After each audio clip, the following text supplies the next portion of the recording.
Un libro per ripercorrere la vita e gli ideali di Albino Luciani, il Papa del Sorriso.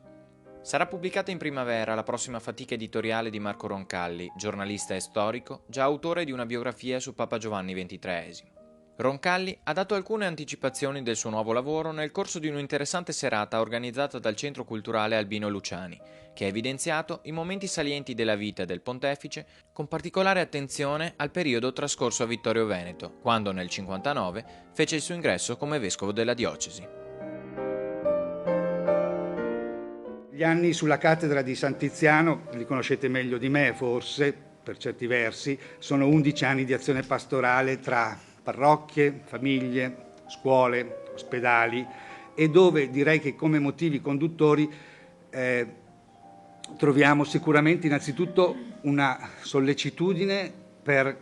contrastare quella che era una incipiente secolarizzazione, ma anche dall'altra parte un uomo di chiesa che vive veramente l'ansia per il mondo del lavoro, alle prese con delle emergenze occupazionali, e anche questo del lavoro sarà una delle grandi costanti di tutta la sua vita, di un uomo che capisce questo tipo di problemi, che sa calarsi vicino, non li chiamiamo gli ultimi, i deboli, chiamateli come volete, i disoccupati, cioè, ma che sente che cosa vuol dire una famiglia che non può vivere in modo dignitoso ai propri figli, eccetera.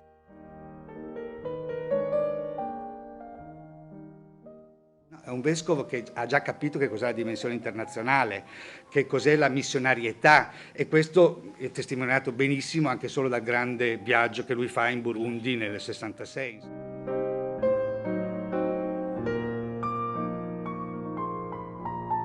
Marco Roncalli parla poi dei 30 giorni di pontificato di Papa Giovanni Paolo I, ricordando però che nell'economia di una vita è importante tutto, non solo l'ultimo mese, cioè certamente l'ultimo mese è vissuto in un'altra dimensione, con altro velo, ma è importantissimo studiare la vita di un vescovo, credo sia interessantissimo, soprattutto un vescovo che ha attraversato quegli anni che non sono poi così lontani, per cui sì, per esempio anche in questo approccio, con tutte le cose che siamo detti un po' stasera, si parla sì di un uomo, ma direi che si finisce anche per parlare, direi di un tempo che è anche il nostro. Quale tratto di Albino Luciani ha voluto privilegiare questa sera? Ho cercato di dare evidenza a quella che molte volte viene trascurata, ed è la complessità di questo grande uomo di chiesa che ha attraversato la seconda metà del Novecento, che è interessante per la sua vita anche a prescindere dalla meteora del pontificato, un uomo che ha vissuto soprattutto un tempo che è molto vicino, che è il nostro tempo, accettando il confronto con le sfide della modernità.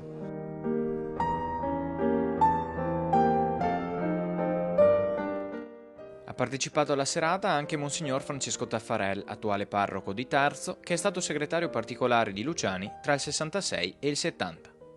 Capire Luciani come una persona che credeva, che voleva in tutti i modi essere fedele alla vocazione, ma anche a portare il Vangelo, giusto, senza scantonare di qua o di là,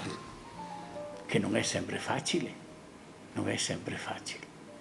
ma voleva che la parola di Dio in modo autentico arrivasse, senza togliere niente e senza aggiungere niente.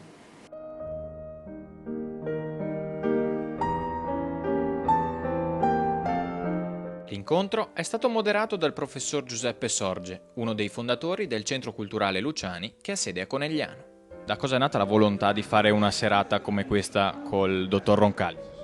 La volontà di approfondire la figura di un pontefice che ha iniziato la sua attività qui a Vittorio Veneto, anche perché abbiamo avuto l'impressione come centro culturale non tanto di un disinteresse quanto di una sorta di alibi, dove la definizione diciamo secondo i mass media di Papa del Sorriso avesse in qualche modo bloccato o di fatto un approfondimento conoscitivo della grandezza di questo personaggio che emerge via via che uno approfondisce i problemi che ha vissuto e che ha affrontato, con uno spirito laico e di grande fede ad un tempo.